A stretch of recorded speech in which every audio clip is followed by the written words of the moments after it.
Now we have the third speaker, Cooper Martin. He is an expert in sustainable urban policy and nonprofit program management. He currently serves as the Director of Sustainability and Solutions within the Center for City Solutions at the National League of Cities. He has worked with mayors, council members, and other local leaders.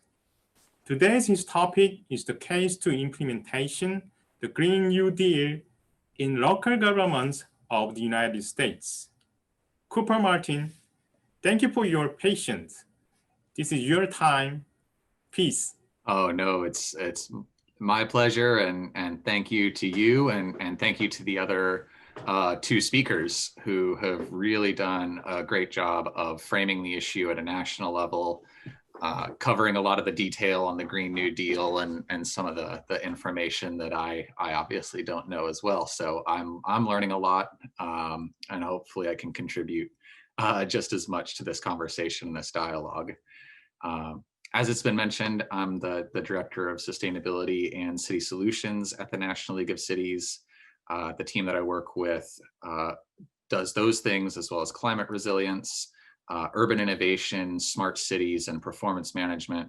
And at least in the United States, a lot of smart cities developments overlap with climate goals, with energy efficiency, with really just better use of resources.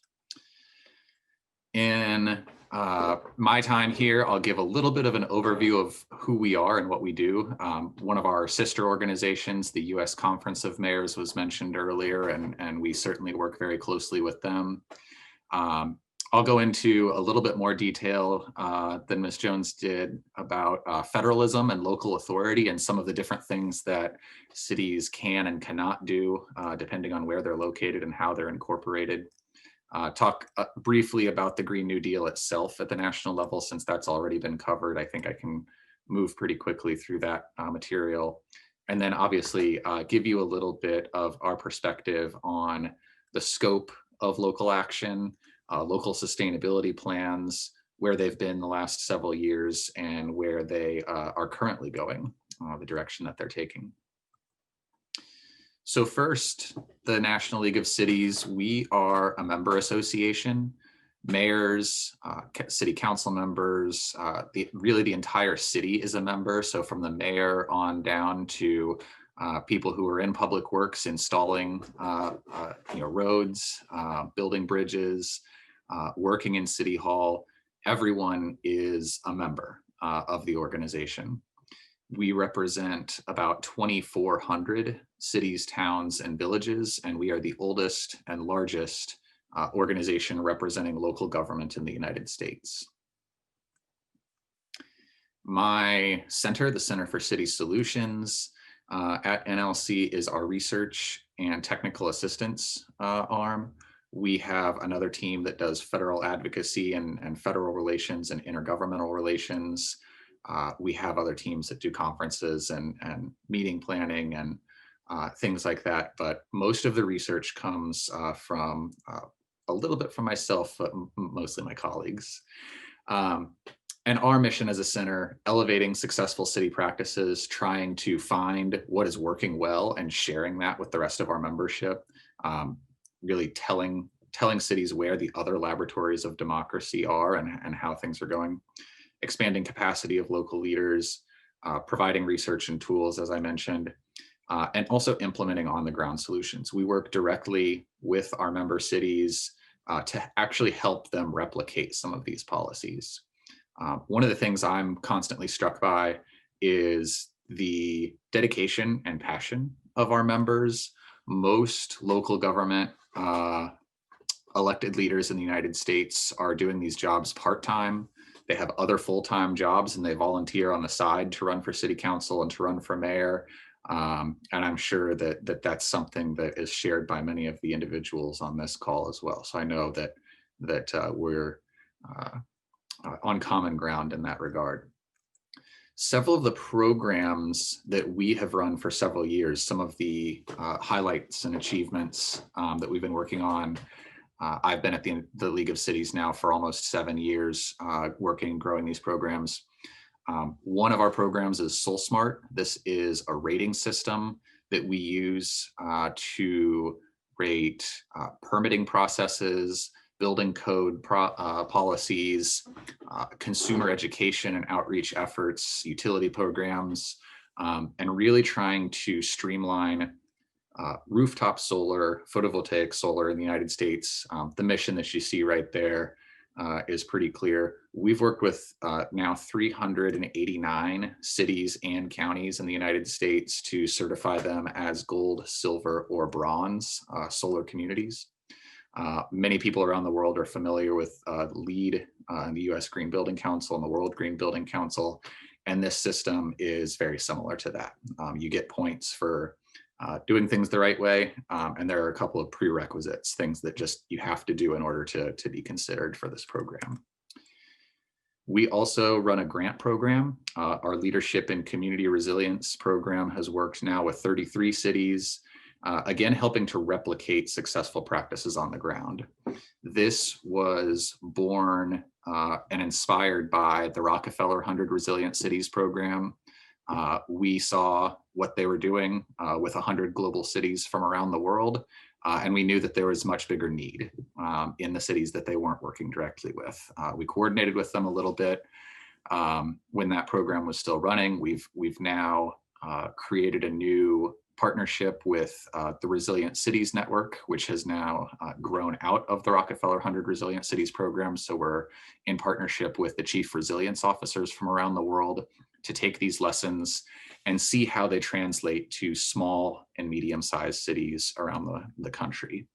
So the largest cities we've worked with include, San Antonio and Indianapolis, and fairly large cities in the US, but Durango, Colorado, Kingston, New York, several of these cities are very small, not exactly rural, but small in population. They don't have the same resources, the same staff capacity that New York and Los Angeles and some of these other cities do. And so we try to figure out how can they learn from these larger pioneering cities that are setting these examples around the world. And of course, I mentioned we do research. A couple of our reports are highlighted here, and you can find many more on livability, on housing, solid waste and recycling, the city of the future, and things like that. So that's just a little bit about us. My own personal background is mostly in environmental policy. Aside from the National League of Cities, I've worked with the American Institute of Architects on building policy and building energy efficiency. I have worked in state government. I have worked at the federal level, not necessarily in federal government, but liaising with federal government. So I know a little bit about how federal, state, and local governments interact, and really want to emphasize you can't understand the complexity of climate policy and environmental government in the United States without understanding the complexity of the governments itself. In many ways, the United States is never actually united. We speak with many voices. All of those voices have their own authority. We're considered a highly urbanized nation by the UN and certainly by global standards. But there are a lot of cities, and the number that I always like to point out there, it fluctuates over the years, but 19,431 municipal governments. So there are almost 20,000 cities, towns, and villages that are incorporated throughout the United States. A lot of people do live in big cities, but more than 60% of the United States citizens and residents live in cities that are smaller than 50,000 in population. So it's just kind of a weird thing. And a lot of these cities are not necessarily urban areas. They're not necessarily rural. They're suburban. And some of the examples that we think of have been mentioned here before. Atlanta's a pretty big global city. Most people have heard of Atlanta, Georgia, but the population is only about 400,000. And most of the people who will tell you that they're from Atlanta actually live in some other municipality that's in the surrounding region. So that's just one aspect of the complexity of environmental regulation and environmental government and climate action. Another is the authority itself. There are, broadly speaking, two ways that local governments have authority. Dillon's rule cities have powers that are expressly granted by the states. So the state creates the city and they give the mayor, the council, very specific powers. And anything that is not granted to the city by the state isn't a power that they have. Other states operate on home rule. And the idea here is that just by being a city, you assume some level of local self-control, self-government, self-autonomy, and you have a lot more capacity and authority to make local rules. And we see this play out in a lot of different ways. One big example, just to talk about energy really briefly, is the way our electric utilities are structured. Some of the cities that are the most progressive, that have been doing this kind of work the longest: Austin, Texas, Seattle, Washington, Los Angeles. These cities own their own municipal public electric utilities. They can set the policies, they can, within some rules and structures, set rates. They can determine how much renewable energy or how much coal or how much natural gas they want in their portfolio mix. Most other cities do not have their own electric utilities. And so even just comparing the ambition of a climate policy in a city like Austin or a city like Seattle with another city like Minneapolis is really difficult, because Minneapolis, when they're creating their climate policy, are just operating with different rules and under different authorities and have to negotiate with other parties in order to make things happen.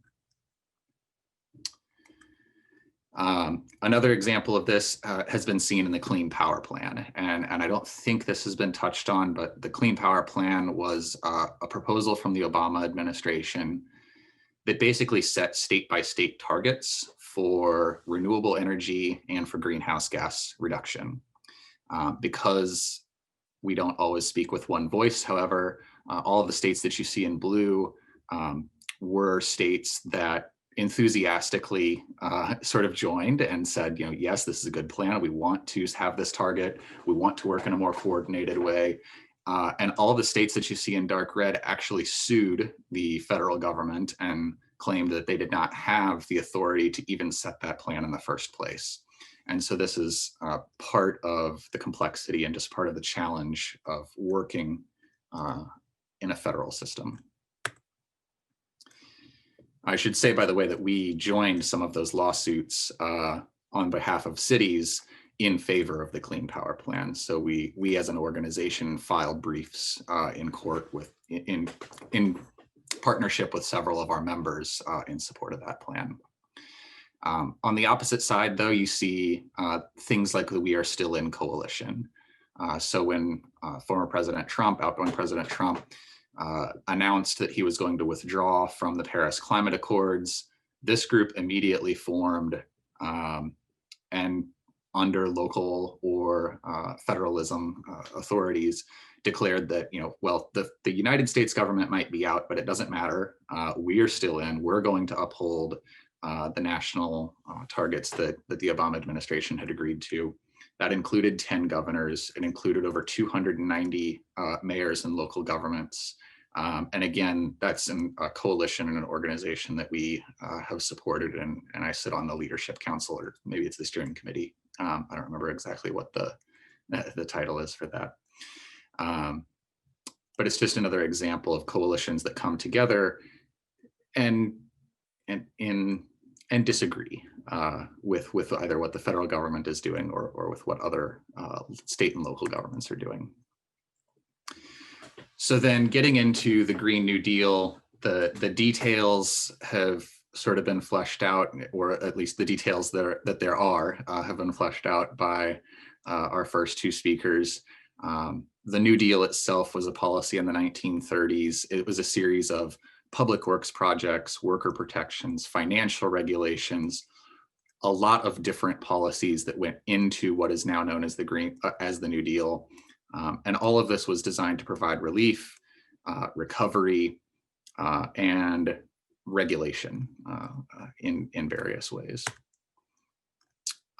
This is the official bill summary. It's a lot of, this is my wordiest slide. It's the hardest to read probably for everybody, but I think all of the material has been covered.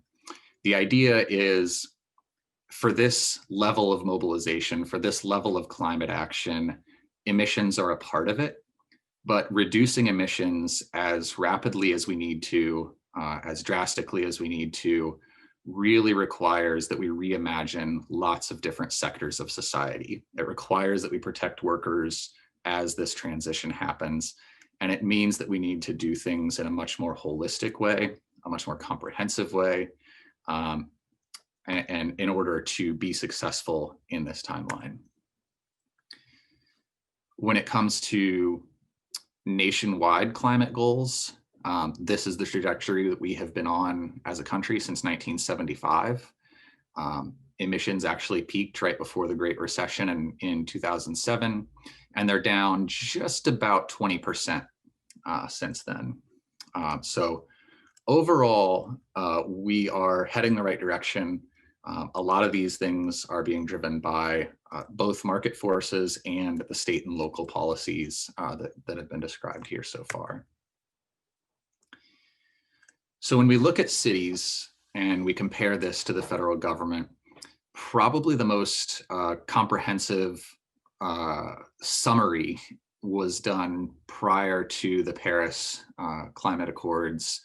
The World Wildlife Fund and ICLEI for local governments teamed up to publish this work.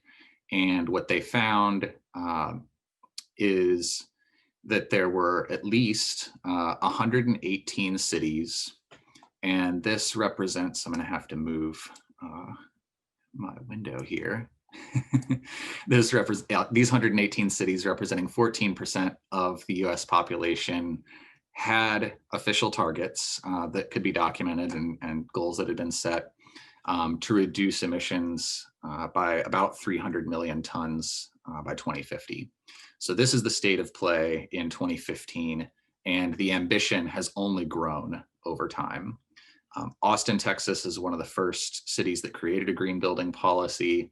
This was done in 1991 back in the Rio conference, and that kind of started local environmental ambition in a lot of different ways. By 2015, there were at least 118 official reduction targets, and there are many, many more today.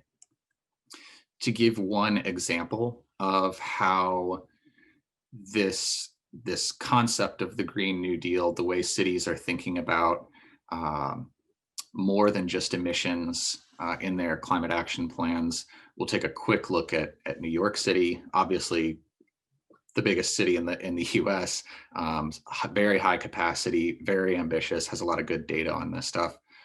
Their emissions have dropped since 2005 by about 17%. And they were also the first city, I believe in the world, to submit a voluntary local review to the UN for the Sustainable Development Goals. And this was a pretty dramatic step from just looking at carbon emissions to a much more comprehensive view of sustainability. And then after they had published the voluntary local review, everything that you see on the right of this slide is the New York 2050 plan. And this is where things get really comprehensive. So a livable climate is only volume 7 of 9 in modernizing infrastructure and thinking about neighborhoods and thinking about health and public health and residents. Thinking about vibrant democracy and the way that citizens are able to participate in this process, come up with new ideas, engage their elected leaders in various ways. An inclusive economy. This has already been described at length in the first presentation here. What does it mean to have a just recovery? So all of this is starting to make its way to the local level, and there are many other cities that have started to replicate this kind of action. So the ideas that are wrapped into the Green New Deal are starting to be taken very seriously at the local level. A couple of other examples, Seattle is currently drafting what they're calling and branding a Green New Deal.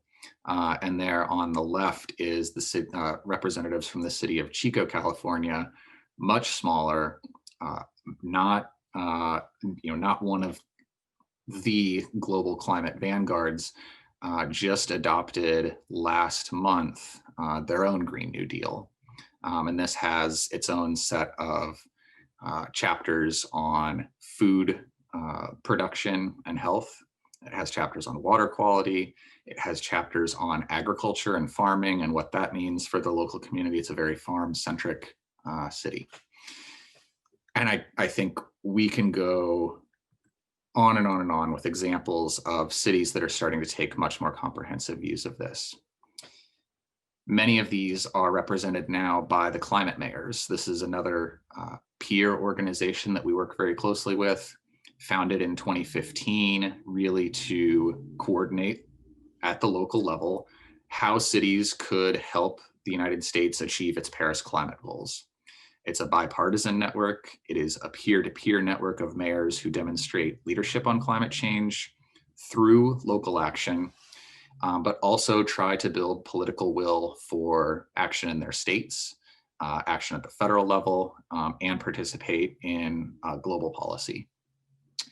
They've also supported their own programs. They have a pretty successful program to promote electric vehicle purchasing. So instead of a city trying to bid and procure and purchase its own electric vehicles one by one, this is a way that cities can pool their resources and make bulk purchases for hopefully a little bit of a discount. And the mayors that this group includes represent 74 million Americans, so not an insignificant number of Americans who just live in cities that have mayors who are willing to make these kinds of bold commitments. We have a little bit of data on how metropolitan regions are doing across the country. The Sustainable Development Solutions Network has been tracking for the last couple of years global SDG indicators, state SDG indicators, and they've come out with a couple of research reports on local SDGs for the largest metropolitan regions in the United States. One of the real challenges and that this report has, and this continues to be a challenge for local governments implementing this, is just a lack of data. I didn't mention this when I went over federalism and the structure of government, but there's not part of the fragmentation and part of the differences in the ways that cities have authority leads to different data collection methods at the local level. So the most granular data that we have is actually counties in our annuals or our decadal census, in our public health metrics. And we've seen this actually as a pretty acute problem this year during the COVID-19 pandemic, because cities don't have comparable data from one region to another at the same scale, using the same methodology, using the same time series. A lot of this data actually exists at the county level.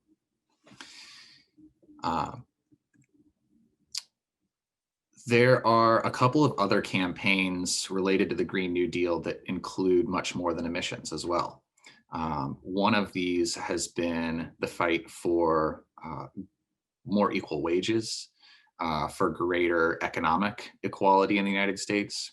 And so here you can see just another manifestation or example of different levels of authority and control in the United States. We have many different minimum wages. And so Florida actually just passed this last election last month, a new law to raise the statewide minimum wage. And mayors continue to lead at the local level on items like this as well. So there's a new coalition of a couple dozen mayors who are mayors for a guaranteed income. And these individuals have been advocating for guaranteed income at local, state, and federal levels. Some of them are actively experimenting with guaranteed basic income programs in their communities, cities like Stockton, California, Jackson, Mississippi, Birmingham, Alabama, and others.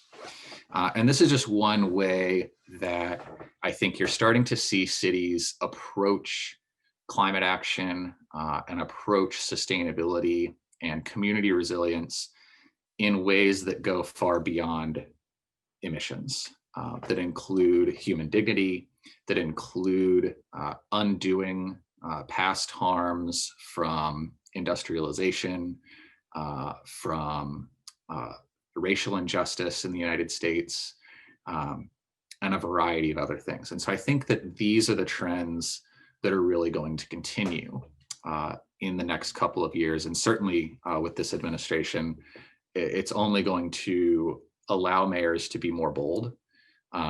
It's not going to be uniform. We will continue to not speak with one voice. There will definitely be states and definitely be local governments that try to do something different from the Biden administration when it comes in. But we'll see, I think, this work accelerate. And so I'll stop there, see if we can take a question and maybe have a little bit of a discussion, because I know I've got questions for some of the other panelists myself. But thank you again for having me. Okay, Cooper Martin. By the way, I'm a good student for your article. Yeah, you gave us the numbers of local governments in the United States, over 80,000. Wow, I didn't expect that kind of number. And you touched Dillon's rule and Cooley's rule. That sounds very interesting. We can make another webinar under that theme. Thank you. And here is a question for you. In the point of view of local government, it is really important to listen voices of citizens and communities when they build policies of Green New Deal. But it sometimes seems to be conflict between communities or NPO based on their background. In Korea, we are also used to meet that situation. So the question is, what is your recommendation to solve these conflicts? Well, I don't know if there's a solution. It's not something to be solved as much as it is a condition to recognize and respect and continuously work through. Even, I mean, at the local level, participation, I believe, needs to be done with the level that's appropriate. Part of the problem and part of the challenge of our local government is making decisions at the right level. What's the right size of community? What's the right geography that should be making a certain decision about land use, about zoning, about transportation, about schools? And that gets very complicated. Who has a stake in the outcome, and who should therefore have a say in what the solution or what the policy change is going to be? It's beyond that. I don't know if I have much advice for local government officials, other than you just have to embrace a little bit of the chaos, embrace a little bit of the differences of opinion, and try to work towards a solution that people can live with. And if they don't like it, I guess they'll vote you out, and somebody else will take up the lead and change that policy. But it's a complicated. Yeah, it's just part of the deal. It's part of life, part of being an elected official.